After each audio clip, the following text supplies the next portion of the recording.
অসম বংগ সীমান্তত ভয়ঙ্কৰ পথ দুৰ্ঘটনাগ্ৰস্ত চোৰাং গৰু ভৰ্তি গাড়ী নিয়ন্ত্ৰণ হেৰুৱাই পথৰ পৰা বহু তললৈ নামিল চোৰাং গৰু ভৰ্তি এখন গাড়ী এটা গৰুৰ মৃত্যু আন এটাৰ অৱস্থা সংকটজনক বুলি জানিব পৰা গৈছে বলেৰো পিকআপ ভেন গাড়ীখনত মুঠ 9টা গৰু আছিল গাড়ীখনৰ নম্বৰ হৈছে AS17C2095 গাড়ীখনত 9টাকৈ চোৰাং গৰু আছিল ধুবুৰী জিলাৰ তামাৰহাট থানাৰ অসম বংগ সীমান্তৰ কামানডাঙ্গা কোটিত এই ঘটনা সংঘটিত হয়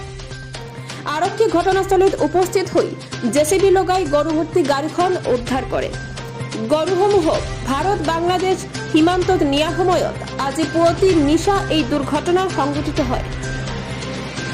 গৰু ভৰ্তি গাড়ীখন দুৰ্ঘটনাগ্ৰস্ত হোৱাত পলাই যায় চোৰাং গৰু সৰবৰাহকাৰীয়ে